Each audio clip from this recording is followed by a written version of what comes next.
توبہ کیا ہے؟ توبہ اصل میں یہ اللہ تعالیٰ کے عدل کے ساتھ ساتھ، اللہ تعالیٰ کے انصاف کے ساتھ ساتھ فضل کا بھی نام ہے۔ اگر رب العالمین توبہ نہیں رکھتے، یہ توبہ نہیں ہے، اگر کسی نے غلطی کر لی، خطا کر لی، اس کی معافی نہیں ہے، تو سوچئے ذرا انسان کیسے جیتا۔ کوئی آپ سے یہ کہہ دے کہ آپ اچھے کام کریں گے، ہم آپ کو اس کا بدلہ دیں گے، لیکن اگر آپ نے کوئی غلط کام کیا تو معافی نہیں ہے، سوچئے انسان جی پائے گا، رہ پائے گا؟ جیتے جی اس کی زندگی کیسی ہو جائے گی؟ وہ گھٹ گھٹ کے جیے گا، وہ گھٹ گھٹ کے جیے گا، اس کی زندگی گھٹن کی ہوگی۔ ایک غلطی ہو گئی، اب اسے پتا ہے یہ غلطی ہو چکی ہے اور سزا بھی ملنی ہی ملنی ہے۔ تو توبہ ایک ایسی چیز ہے کہ اللہ رب العالمین کا جہاں اس میں عدل بھی ہے اور ساتھ ساتھ عدل تو ہر چیز میں آئے گی، لیکن یہ فضل ہے، یہ اللہ رب العالمین کا فضل ہے، اسے محسوس کریں۔ جب اسے محسوس کرے گا، کیونکہ فضل ہے کہ غلطی کرنے کے بعد اللہ رب العالمین معافی کا بھی ایک موقع رکھے ہوئے ہیں، گناہوں کی تلافی کا موقع رکھے ہیں۔ انسان کتنا بھی بڑا گنہگار ہو جائے، کتنا بھی خطا کار ہو جائے، کتنی غلطیاں بھی کر لے، لیکن رب العالمین توبہ کا وقت رکھے ہیں، توبہ کا موقع رکھے ہیں، واپس آنے کا موقع ہے، سنہرا موقع ہے۔ اس کو اس طرح سے ہم سمجھیں کہ توبہ اللہ کی عدل و انصاف کی جہاں بات ہے، وہی اللہ کے فضل ایکسٹرا جسے ہم کہہ سکتے ہیں وہ بھی ہے۔ قرآن حکیم میں اللہ تعالیٰ سورہ نور میں فرماتے ہیں وَتُوبُوا إِلَى اللَّهِ جَمِيعًا أَيُّهَا الْمُؤْمِنُونَ لَعَلَّكُمْ تُفْلِحُونَ، تم اے ایمان والو سب کے سب اللہ کی طرف رجوع کرو، اللہ سے توبہ کرو۔ وَتُوبُوا إِلَى اللَّهِ، اللہ کی طرف بڑھو، پلٹو۔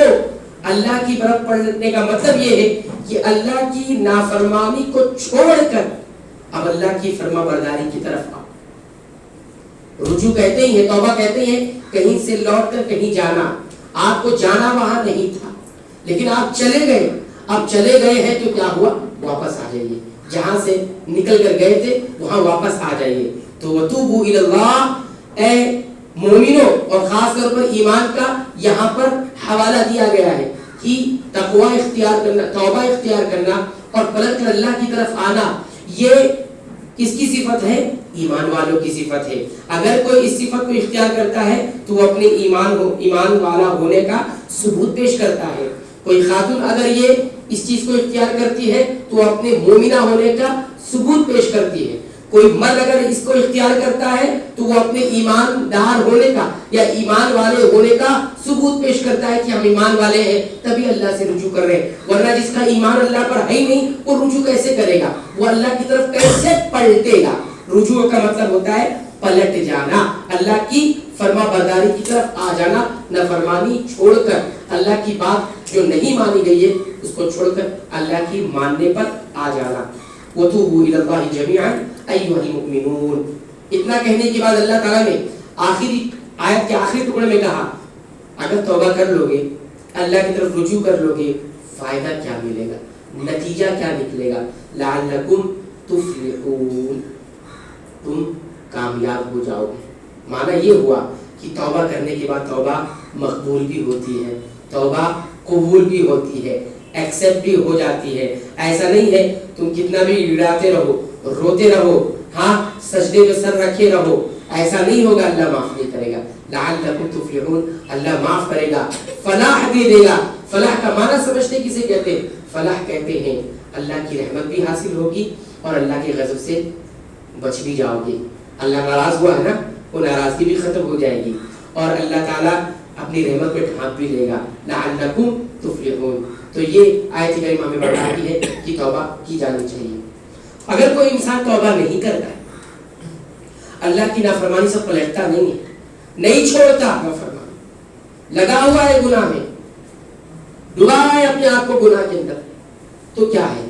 فرماتے ہیں سورہ حجرات آیت نمبر 11 میں وَمَن لَمْ يَتُب، جو توبہ نہیں کرتا، جو توبہ نہیں کرتا یعنی اللہ سے، اللہ کی طرف نہیں پلٹتا، اللہ کی نافرمانی نہیں چھوڑتا، نادم نہیں ہوتا، شرمندہ نہیں ہوتا، اپنے دل میں ندامت محسوس نہیں کرتا، توبہ نہیں کرتا، فَأُولَٰئِكَ هُمُ الظَّالِمُونَ، تو وہ یہ بھی سن لے کہ یہ ظالم ہے. گویا توبہ نہ کرنے والا ظالم ہے، وہ ظلم لے کر اللہ کے پاس پہنچے گا. اس لیے توبہ کرنا یہ ظلم سے اپنے آپ کو نکال لینا ہے، توبہ نہ کرنا ظلم میں اپنے آپ کو ڈال لینا ہے. تو ہم ظالم بن کر زندگی گزاریں گے یا پھر اللہ کا بندہ ہو کر زندگی گزاریں گے. وَمَن لَمْ يَتُبْ فَأُولَٰئِكَ هُمُ الظَّالِمُونَ. اسی طرح اللہ کی شان دیکھیے، اللہ اپنے عدل کے ساتھ ساتھ اپنا فضل کیسے کرتا ہے. اور یہ حدیث سننے کے بعد انشاءاللہ دل کو اطمینان بھی محسوس ہوگا، ایمان کو ٹھنڈک بھی محسوس ہو جائے گی، دل میں ایک اطمینان کی کیفیت بھی پیدا ہو جائے گی. نبی کریم صلی اللہ علیہ وسلم فرماتے ہیں ان اللہ یبسط یدہ باللیل، اللہ تعالیٰ اپنے ہاتھوں کو پھیلاتے ہیں.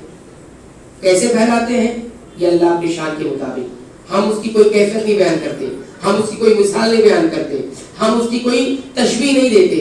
ہم اتنا جانتے ہیں کہ اللہ تعالیٰ اپنے ہاتھوں کو پھیلاتے ہیں. کیسے پھیلاتے ہیں؟ اللہ کی شان کے مطابق. ان اللہ یبسط یدہ، غور سے سنیے گا، بلا شبہ اللہ تعالیٰ اپنے ہاتھوں کو پھیلاتے ہیں باللیل، رات میں.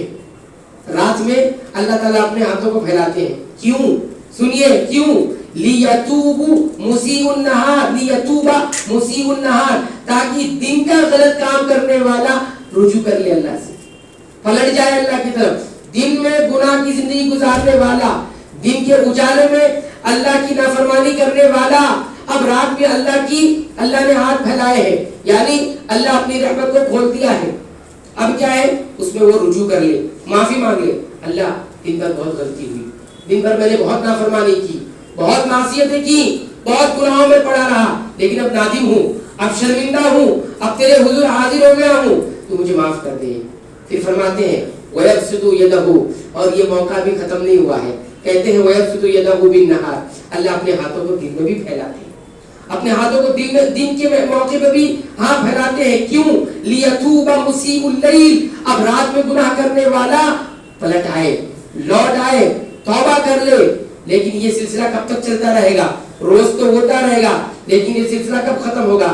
حتی تطلع الشمس من مغربها، سورج طلوع ہو رہا تھا مشرق سے، ڈوب رہا تھا مغرب میں.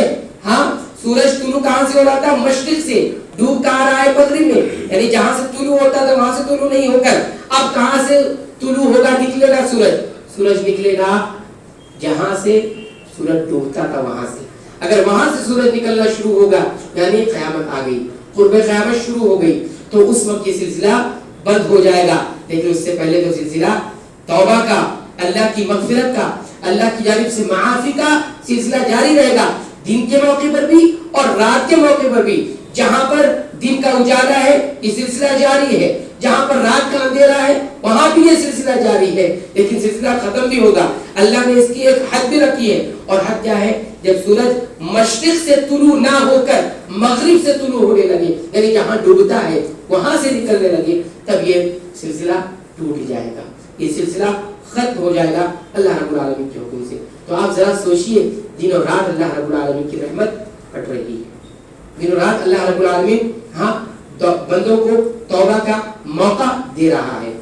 اسی طرح چوتھی بات سنیے، نبی کریم صلی اللہ علیہ وسلم کس انداز میں توبہ کیا کرتے تھے. صحیح مسلم کی روایت ہے، اللہ کے نبی صلی اللہ علیہ وسلم فرماتے ہیں یا ایھا الناس، انسانوں، توبوا الی اللہ، اللہ کی طرف رجوع ہو کیا کرو، اللہ کی طرف پلٹا کرو، یعنی توبہ کیا کرو. کیوں؟ فإنی اتوب الی اللہ، میں بھی تو توبہ کرتا ہوں، میں بھی توبہ کرتا ہوں، اللہ کی طرف رجوع ہوتا ہوں. فی الیوم، ایک دن میں 100 مرہ، کتنی مرتبہ؟ 100 مرتبہ، یعنی بہت کثرت سے. میں 100 مرتبہ گنتی بھی مراد دے سکتے ہیں کہ 100 کی عدد میں ہی، لیکن بعض اہل علم نے کہا 100 سے مراد یہ ہوتا ہے کثرت سے میں توبہ کرتا ہوں، ایک ہی دن میں کئی مرتبہ میں توبہ کر لیتا ہوں. تو اللہ کے نبی صلی اللہ علیہ وسلم اپنی مثال، بطور مثال اپنے آپ کو پیش کر رہے ہیں کہ میں جس کے گناہ اگلے اور پچھلے سب معاف ہو گئے، میں خاتم النبیین، سید المرسلین الآخرین اور اللہ کا برگزیدہ بندہ ہوں، اور بندے میں بھی مقام نبوت سے، مقام رسالت سے، مقام امامت سے اور شافع المذنبین کی حیثیت سے، گنہگاروں کو بخشنے کی حیثیت سے مجھے رکھا گیا. پھر بھی میں اللہ سے